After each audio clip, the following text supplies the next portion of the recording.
ओम शांति मुरली है 3 जुलाई 2024। बाप दादा के मधुर महावाक्य।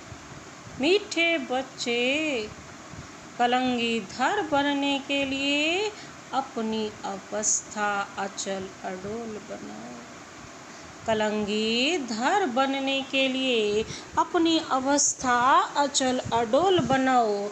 जितना तुम पर कलंक लगते हैं उतना तुम कलंगीधर बनते हो।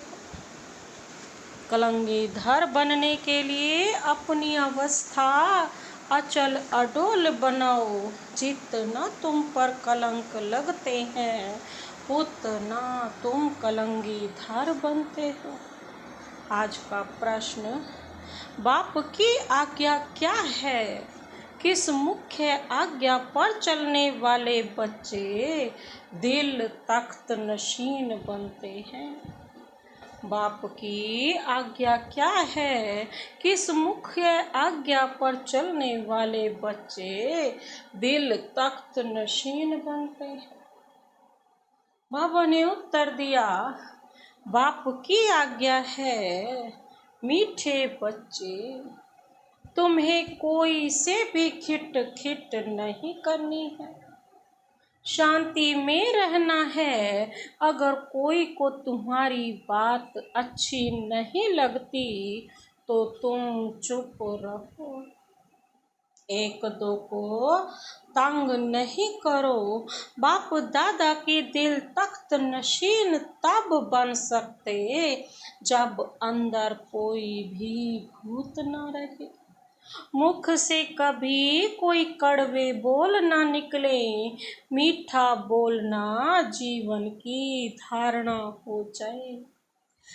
बाप की आज्ञा है, मीठे बच्चे, तुम्हें कोई से भी खिट नहीं करनी है। शांति में रहना है। अगर कोई को तुम्हारी बात अच्छी नहीं लगती तो तुम चुप रहो। एक दो को तंग नहीं करो। बाप दादा के दिल तख्त नशीन तब बन सकते जब अंदर कोई भी भूत ना रहे। मुख से कभी भी कोई कड़वे बोल ना निकले।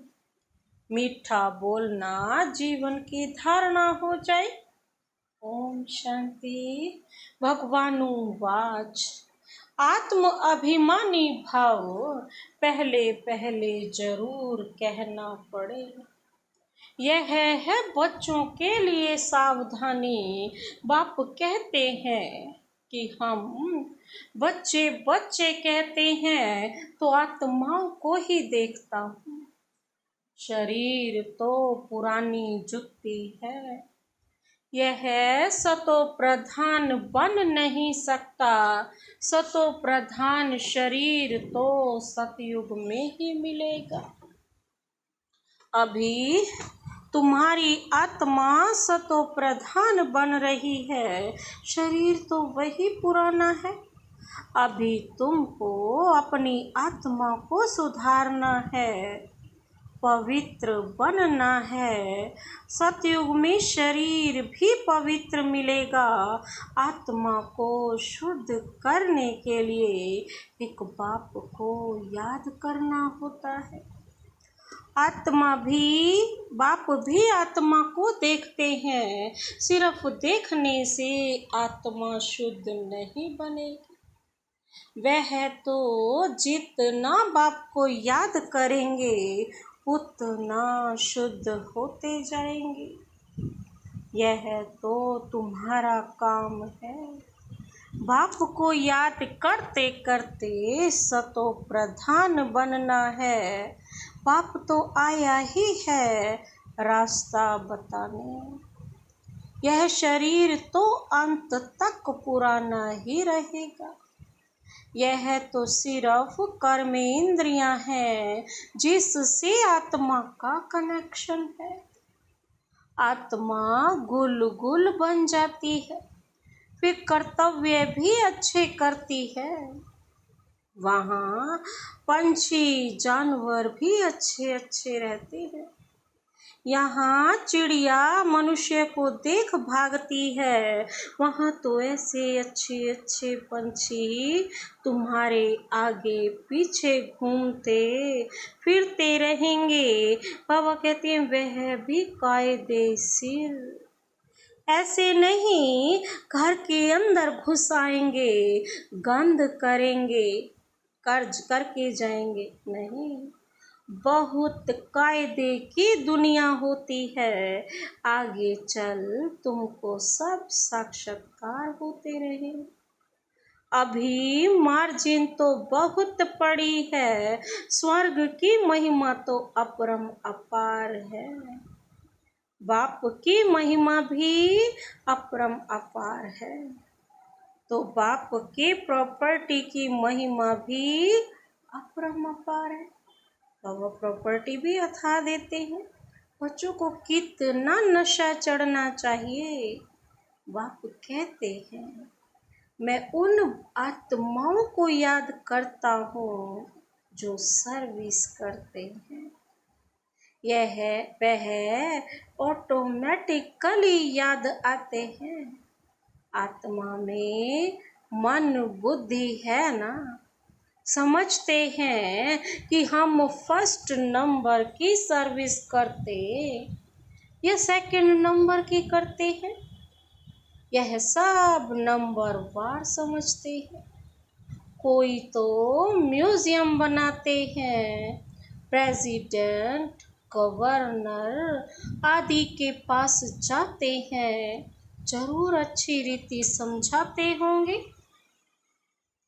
सब में अपना अपना गुण है, कोई में अच्छे गुण होते हैं तो कहा जाता है यह कितना गुणवान है। जो सर्विसेबल होंगे वह सदैव मीठा बोलेंगे, कड़वा कभी बोल नहीं सकेंगे। जो कड़वा बोलने वाले हैं उनमें भूत है, देह अभिमान है नंबर 1। बाबा कहते सबसे बड़ा अभिमान देह अभिमान। फिर उनके पीछे और भूत प्रवेश करते हैं। मनुष्य बद चलन भी बहुत चलते हैं। बाप कहते हैं इन विचारों का दोष नहीं, तुमको मेहनत ऐसी करनी है जैसे कल्प पहले की है। अपने को आत्मा समझ बाप को याद करो, फिर आहिस्ते आहिस्ते सारे विश्व की डोर तुम्हारे हाथों में आने वाली है। ड्रामा का चक्र है, टाइम भी ठीक बताते हैं। बाकी बहुत कम समय बचा है, वो लोग आज़ादी देते हैं तो 2 टुकड़ा कर देते हैं। आपस में लड़ते रहें नहीं तो उन्हों का बारूद आदि कौन लेगा। यह भी उन्हों का व्यापार है ना, ड्रामा अनुसार यह भी उन्हों की चालाकी है। यहाँ भी टुकड़े टुकड़े कर दिया है।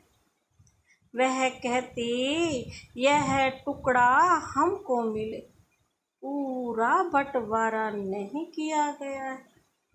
इस तरफ पानी जास्ती जाता है, खेती बहुत होती है, इस तरफ पानी कम है। आपस में बाबा कहते हैं लड़ पड़ते हैं, फिर सिविल वार हो पड़ते हैं। झगड़े तो बहुत होते हैं। तुम जब बाप के बच्चे बने हो तो तुम भी गाली खाते हो।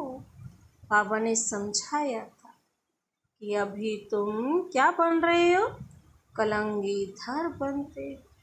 जैसे पापा गाली खाते हैं तुम भी गाली खाते हो। यह तो जानते हो कि इन विचारों को पता नहीं है कि यह विश्व के मालिक बनते हैं। 84 जन्मों की बात तो बहुत सहज है। आप ही पूज्य आप ही पुजारी थे, पुजारी भी तुम बनते हो। कोई की बुद्धि में धारणा नहीं होती है। यह भी बाबा कहते हैं ड्रामा में उनका पार्ट, उनका ऐसा ही पार्ट है। क्या कर सकते हैं, कितना भी माथा मारो परंतु ऊपर चढ़ नहीं सकते। तदबीर तो कराई जाती है लेकिन उनकी तकदीर में नहीं है। राजधानी स्थापन होती है, उनमें सब चाहिए, ऐसा समझकर शांत में रहना चाहिए। कोई से भी खिटपिट की बात नहीं, प्यार से समझाना पड़ता है, ऐसे ना करो। यह आत्मा सुनती है, इसमें और ही पद कम हो जाएगा। कोई को अच्छी बात समझाओ तो भी अशांत हो पड़ते हैं, तो छोड़ देना चाहिए। खुद भी ऐसा होगा तो एक दो को तंग करता रहेगा, यह पिछाड़ी तक रहेगा। माया भी दिन प्रतिदिन बाबा कहते कड़ी होती जाती है। महारथियों से माया भी महारथी होकर लड़ती है। माया के तूफान आते हैं, फिर प्रैक्टिस हो जाती है बाप को याद करने की। एकदम जैसे अचल अडोल रहते हैं, समझते हैं माया हैरान करेगी। डरना नहीं है, कलंगीधर बनने वालों पर कलंक लगते हैं, इसमें नाराज नहीं होना चाहिए। अखबार वाले कुछ भी खिलाफ डालते हैं क्योंकि पवित्रता की बात है। अबलाओं पर अत्याचार होंगे, अकासुर बकासुर नाम भी हैं, स्त्रियों का नाम भी पूतना सूपनखा है ना। कलयुग में तो ये नाम रखे हुए, अकासुर बकासुर कैसे नाम है। अब बच्चे पहले पहले महिमा भी बाप की सुनाते हैं, बेहद का बाप कहते हैं तुम आत्मा हो। यह नॉलेज बाबा कहते एक बाप के सिवाय कोई दे नहीं सकता। रचता और रचना का ज्ञान यह है पढ़ाई, जिससे तुम स्वदर्शन चक्रधारी बन चक्रवर्ती राजा बनते। बाबा कहते हैं अलंकार भी तुम्हारे हैं परंतु तुम ब्राह्मण पुरुषार्थी हो, इसलिए यह अलंकार विष्णु को दे दिए। यह सब बातें बाबा कहते हैं आत्मा क्या है, परमात्मा क्या है, कोई भी बता नहीं सकते। आत्मा कहाँ से आई, निकल कैसे जाती। कभी कहते हैं आँखों से निकली, कभी कहते हैं भ्रिकुटी से निकली, कभी कहते हैं माथे से निकल गई। यह तो कोई जान नहीं सकता। अभी तुम जानते हो आत्मा ऐसे शरीर छोड़ेगी, बैठे बैठे बाप की याद में देह का त्याग कर देंगे। बाप के पास तो खुशी से जाना है, पुराना शरीर खुशी से छोड़ना है। जैसे सर्प का मिसाल है, जानवरों में भी जो अकल है बाबा कहते वह मनुष्यों में नहीं। वह सन्यासी आदि तो सिर्फ दृष्टांत देते हैं। बाप कहते हैं तुमको ऐसा बनना है जैसे भ्रमरी कीड़े को ट्रांसफर कर देती। तुमको भी मनुष्य रूपी कीड़े को ट्रांसफर कर देना है। सिर्फ दृष्टांत नहीं देना है लेकिन प्रैक्टिकल करना है। अब तुम बच्चों को वापिस घर जाना है। तुम बाप से वर्षा पा रहे हो तो अंदर में खुशी होनी चाहिए। वह तो वर्षे को जानते ही नहीं, शांति तो सबको मिलती है, सब शांति धाम में जाते। सिवाय बाप के कोई भी सार्व की सदगति नहीं करते। यह भी समझना होता है तुम्हारा निर्वृत्ति मार्ग है, तुम तो ब्रह्म में लीन होने का पुरुषार्थ करते हो। बाप तो प्रवृत्ति मार्ग बनाते हैं, यह बहुत गुह्य बात है। पहले तो कोई को अलफ बे ही पढ़ाना पड़ता है। बोलो, तुमको दो बाप हैं, हद का और बेहद का। हद के बाप के पास जन्म लेते हो विकार से, कितने अपार दुख मिलते हैं। सतयुग में तो अपार सुख है, वहां तो जन्म ही मक्खन मिसल होता है। कोई दुख की बात नहीं, नाम ही है स्वर्ग। बेहद के बाप से बेहद की बादशाही का वर्षा मिलता है। पहले है सुख और पीछे है दुख। पहले दुख फिर सुख कहना रॉन्ग है ना। पहले नई दुनिया स्थापन होती है, पुरानी थोड़ी ही स्थापन होती है। बाबा कहते पहले पहले तो सुख ही सुख होंगे ना, पहले पहले नई दुनिया होगी तभी तो वो पुरानी होगी ना। पुराना मकान कभी कोई बनाते हैं क्या? नहीं बनाते ना। नई दुनिया में तो रावण हो न सके, यह भी बाप समझाते हैं तो बुद्धि में युक्तियां हो। बेहद का बाप बेहद का सुख देते हैं। कैसे देते हैं आओ तो समझाएं, कहने की भी युक्ति चाहिए। दुख धाम के दुखों का भी तुम साक्षात्कार कराओ। बाबा कहते कितने अथाह दुख है, अपरम अपार है, नाम ही है दुख धाम। इनको सुख धाम कोई कह नहीं सकता। सुख धाम में श्री कृष्ण रहते हैं, श्री कृष्ण के मंदिर को भी सुख धाम कहते हैं। वह सुख धाम का मालिक था जिसकी मंदिरों में अभी पूजा होती है। अभी बाबा कहती है बाबा लक्ष्मी नारायण के मंदिर में जाएंगे तो कहेंगे ओहो यह तो हम बनते हैं, इनकी पूजा थोड़ी करेंगे। नंबर 1 बनते हैं तो फिर सेकंड थर्ड की पूजा क्यों करें? क्योंकि हम तो सूर्यवंशी बनते हैं ना। मनुष्यों को थोड़ी पता है, वह तो सबको भगवान कहते रहते। अंधकार कितना है, तुम कितना अच्छी रीति समझाते हो, टाइम लगता है। जो कल्प पहले लगा था जल्दी कुछ भी कर नहीं सकते। हीरे जैसा जन्म तुम्हारा यह अभी का है, देवताओं का हीरे जैसा जन्म नहीं कहेंगे। वह कोई ईश्वरीय परिवार में थोड़े ही है, वो तो दैवी परिवार में बैठे हुए ना। क्योंकि यह है तुम्हारा ईश्वरीय परिवार और वह है दैवी परिवार। कितनी नई नई बातें हैं। गीता में तो आटे में नमक मिसल है।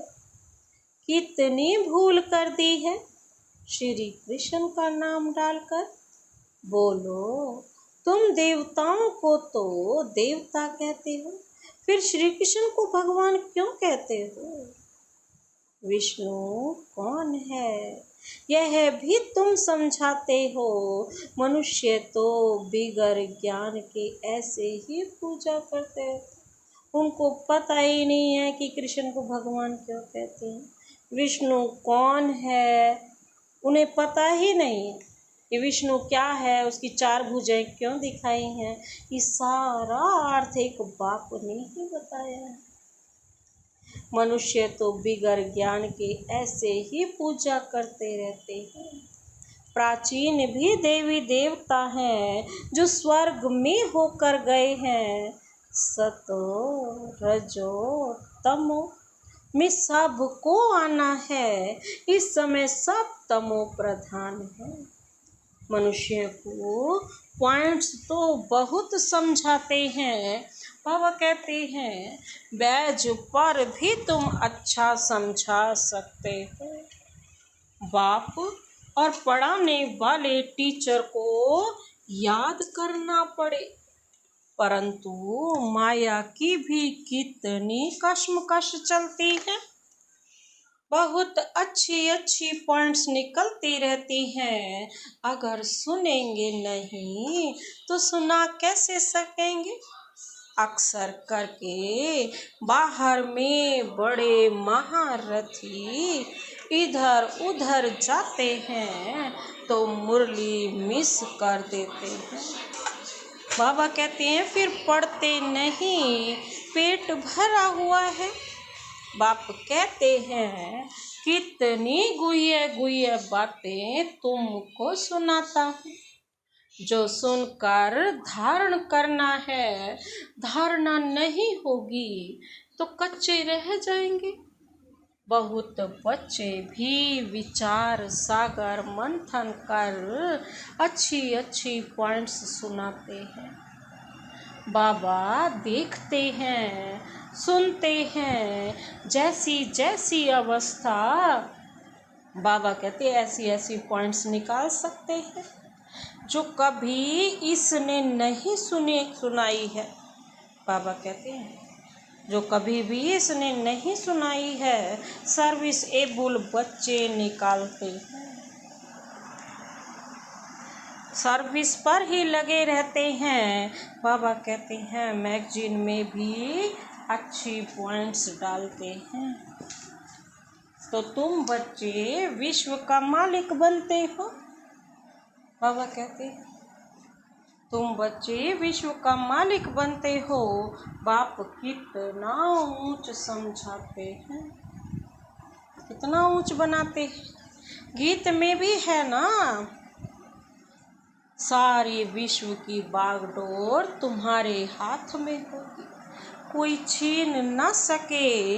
यह लक्ष्मी नारायण विश्व के मालिक थे ना, उन्हों को पढ़ाने वाला जरूर बाप ही होगा। बाबा कहते यह भी तुम समझा सकते हो। उन्होंने राज्य पद पाया कैसे, मंदिर के पुजारी को पता नहीं। तुमको तो अथाह खुशी होनी चाहिए, यह भी तुम समझा सकते हो। ईश्वर सर्वव्यापी नहीं, इस समय तो 5 भूत सर्वव्यापी हैं, एक एक में यह विकार है। माया के 5 भूत हैं, माया सर्वव्यापी है, तुम फिर ईश्वर सर्वव्यापी कह देते हो। बाबा कहते यह तो भूल है ना, ईश्वर सर्वव्यापी हो कैसे सकता। वह तो बेहद का वर्षा देते हैं, कांटों का फूल बनाते हैं। कांटों को समझाने की प्रैक्टिस भी बच्चों को करनी चाहिए। बाबा कहते हैं सारे ज्ञान को समझाने की, उसका चिंतन करने की बच्चों को ही चाहिए, और कोई नहीं कर सकता हो, बच्चे ही समझा सकते हैं हर एक शब्द का अर्थ। अच्छा, मीठे मीठे सिकिल दे बच्चों प्रति मात पिता बाप दादा का याद प्यार और गुड मॉर्निंग। रूहानी बाप की रूहानी बच्चों को नमस्ते। हम रूहानी बच्चों की रूहानी बाप दादा को नमस्ते नमस्ते नमस्ते। गुड मॉर्निंग बाबा, शुक्रिया बाबा, शुक्रिया। धारणा के लिए मुख्य सार है। पहला पॉइंट है, जब कोई अशांति फैलाते हैं या तंग करते हैं तो तुम्हें शांत रहना है।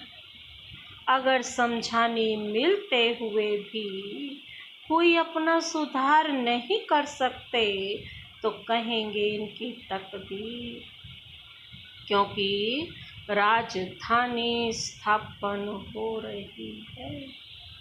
दूसरा पॉइंट है, विचार सागर मंथन कर ज्ञान की नई नई पॉइंट्स निकाल सर्विस करनी है। बाप मुरली में रोज जो गुह्य बातें सुनाते हैं वह कभी मिस नहीं करते। विचार सागर मंथन कर ज्ञान की नई नई पॉइंट्स निकाल सर्विस करनी है। बाप मुरली में रोज जो गुह्य बातें सुनाते हैं वह कभी मिस नहीं करनी है। आज का वरदान, वरदानी हाथ सदा अपने सिर पर अनुभव करते हुए वरदान अपने में समाते हैं। पवित्रता को आदि अनादि विशेष गुण के रूप में सहज अपनाने वाले पूज्य आत्मा पर। पवित्रता को आदि, जो सतयुगी आत्मा बनेगी। अनादि में भी पवित्र हुए बिना तो जा ही नहीं सकते। ज्योति बिंदु रूप में आत्माएं अपने घर विशेष गुण के रूप में सहज अपनाने वाले पूज्य आत्मा पर। द्वापर में भी बाबा कहते पूज्य आत्मा तभी बनेगी जब प्योरिटी हमारे साथ होगी, हमारे अंदर होगी। वो निराकारी दुनिया में भी, सतयुग में भी, और पूज्य आत्मा तभी बनेगी। आज का विस्तार है, पूजनीय बनने का विशेष आधार क्या है? पवित्रता पर है। जितना सर्व प्रकार की पवित्रता को अपनाते हो उतना सर्व प्रकार से पूजनीय बनते हो। जो विधि पूर्वक आदि अनादि विशेष गुण के रूप से पवित्रता को अपनाते हैं वही विधि पूर्वक पूजे जाते हैं। जो ज्ञानी और अज्ञानी आत्माओं के संपर्क में आते पवित्र वृत्ति दृष्टि वाइब्रेशन से यथार्थ संपर्क संबंध निभाते हैं। जो ज्ञानी और अज्ञानी आत्माओं के संपर्क में आते हैं ना, तो अपनी पवित्र वृत्ति, पवित्र दृष्टि, पवित्र वाइब्रेशन से यथार्थ जो संबंध संपर्क निभाते हैं ना, उस स्वपन में भी जिनकी पवित्रता खंडित नहीं होती है वही विधि पूर्वक पूज्य बनते हैं। बाबा ने आज डेफिनेशन ही बता दी। पूज्य कौन बनते हैं? जिनकी स्वपन में भी पवित्रता खंडित नहीं होती, वह पूज्य बनेंगे। आज का श्लोक है, व्यक्त में रहते अव्यक्त फरिश्ता बनकर सेवा करो तो विश्व कल्याण का कार्य तीव्र गति से संपन्न हो। व्यक्त में रहते, बाबा कहते अव्यक्त फरिश्ता बनकर सेवा करो तो विश्व कल्याण का कार्य तीव्र गति से संपन्न हो। अच्छा, ओम शांति।